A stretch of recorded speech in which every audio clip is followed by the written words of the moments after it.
Hello and welcome to The Print. Today, I shall speak about the fallout of Trump's tariffs on the US India defense relationship. India's defense relationship with the US has been maturing over the last decade from cautious engagement to structured partnerships driven by shared strategic interest. What was once a purely transactional partnership, a buyer seller relationship involving specific procurement contracts, has now assumed a pivotal role in the geopolitical calculus. However, this evolving alliance is under stress, especially in light of President Donald Trump's sudden imposition of a 25% tariff on Indian exports, with additional as yet unspecified penalties for importing oil from Russia. Yet, even as economic ties fray, the depth of security cooperation and the numerous formal agreements that sustain it offers India both an opportunity and a challenge. The key question is whether India can deepen its defense cooperation with the US without ceding its strategic autonomy or aligning it with shifting US political agendas. At the heart of India US defense ties lies an architecture of agreements, joint exercises, and co development initiatives that extend well beyond symbolism. The signing of foundational accords such as COMCASA, that is, Communications Compatibility and Security Agreement, the BECA, Basic Exchange and Cooperation Agreement, and the Industrial Security Annex have facilitated real-time intelligence, logistics interoperability, and protected access to cutting-edge military technology. These treaties, once perceived as intrusive or incompatible with India's traditional non-alignment posture, are now actively deployed to bolster maritime surveillance, domain awareness, and air defense capabilities. Operation collaboration has also deepened. India's acquisition of MQ-9 Predator drones, MH-60R multi-role naval helicopters, and the proposed co-production of GE-414 engines for indigenous fighter jets signals not just defense modernization, but also a convergence in regional threat assessments, especially vis-à-vis China's assertive posture in the Indo-Pacific. Initiatives such as Indus X and ISEC are moving beyond procurement to include co-development, startup incubation, and collaborative research in emerging technologies like artificial intelligence, quantum computing, and autonomous weapon systems. These engagements point to a long-term strategic partnership rather than short-term expediency. However, there is a fly in the ointment. The July 30 announcement of 25% US tariffs on Indian exports, couched vaguely in terms of India's ongoing defense and energy cooperation with Russia, reveals a recurring dilemma.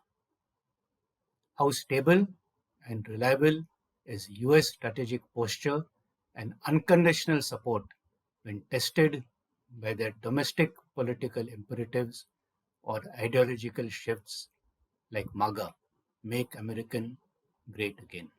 The present tariffs, affecting nearly three-quarters of India's exports, suggest that economic retaliation may be used as a convenient foreign policy tool for strategic coercion. That the current proposed tariffs were triggered not by any rupture in defense ties, but by dissatisfaction over India's continued import of Russian oil and military platforms underscores the complexity of American reliability. This tension exposes the somewhat hypocritical duality of US diplomacy in that it seeks convergence on strategic goals while retaining coercive tools to enforce alignment. For India, such moves raise critical questions and strike at the very heart of its policy of strategic autonomy. Can the US India defense partnership flourish in an environment where India's broader economic or foreign policy decisions will invite countermeasures? Will access to US platforms and supply chains be withdrawn or restricted, especially in times of conflict, if India continues to pursue a multi pronged foreign policy that includes countries like Russia and Iran, which the US views as enemies?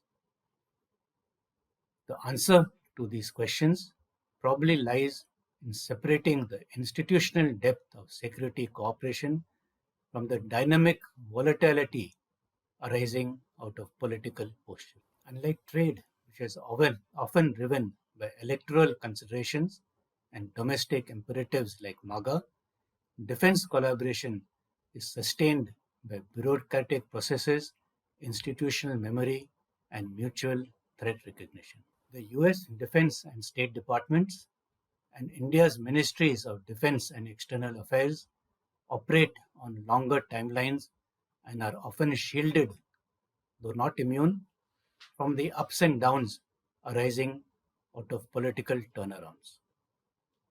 For example, platforms like the Reciprocal Defense Procurement (RDP), offset clauses, and co development agreements are more likely to endure and evolve, perhaps with some tweaks, than suffer abrupt reversals. The 2 plus 2 dialogue between the two countries has endured many political hiccups. The MEA's statement, this partnership has weathered several transitions and challenges, reflects the long term nature of the relationship. India's recent strategic decisions suggest a pragmatic reading of this duality. While defense cooperation with the US has accelerated, India continues to diversify its military supplies, including France for the Rafale jets, Israel for missiles, and Russia for S 400 air defense systems. This hedging reflects India's understanding that a strategic partnership does not mean strategic dependence. The refusal to proceed with the proposed F-35 acquisition, despite its symbolic value, signals India's intent to avoid politically sensitive purchases that may jeopardize its diplomatic flexibility or trigger regional escalation. At the same time, India could astutely use its defense commitments as a bargaining tool.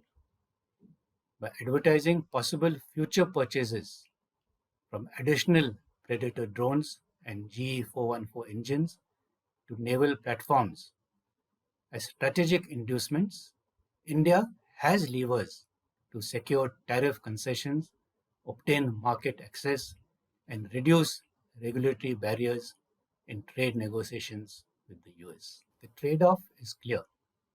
Defense offsets, which require US firms to invest a portion of contract value in India, can be portrayed domestically in the US as job creating and strategically aligned, softening opposition to trade waivers or procurement reciprocity. Yet, this carrot strategy can only go so far. US negotiators remain dissatisfied with India's high tariffs on agriculture, digital localization policies, and resistance to GM crops, which are seen as barriers to open trade. Even if India were to boost its defense purchases from the US, these unresolved economic grievances will persist. More critically, India's energy and defense ties with Russia and its refusal to adhere to US driven sanctions create minefields that defense collaboration alone may not be able to navigate. In essence, while defense cooperations may enhance trust, it cannot insulate India against broader disagreements in foreign policy or trade philosophy. This reality compels India to recalibrate its long term defense industrial strategy. Indigenous co development of key platforms, innovation in avionics, and investment in domestic manufacturing are no longer optional but strategic imperatives. Initiatives like Make in India and Atmanirbhar Bharat must overcome bureaucratic lethargy, ensuring that India's military modernization does not remain dependent on external suppliers, however friendly. Defense diplomacy with other partners, EU, notably France, Germany, Italy, Japan, South Korea, and the ASEAN bloc, must be exploited to reduce dependence on the US and expand India's options. Despite the present turbulence, the US remains a vital partner for India on account of its defense ecosystem and technological edge. Diplomatic support, especially in multilateral forums like the Quad, are vital to India's long term interests. Ultimately, the reliability of the US as a long term security partner depends not only on consistency but also on India's ability to maintain strategic autonomy without compromising the deepening defense relationship and operational interoperability. This is General Naravne for the print.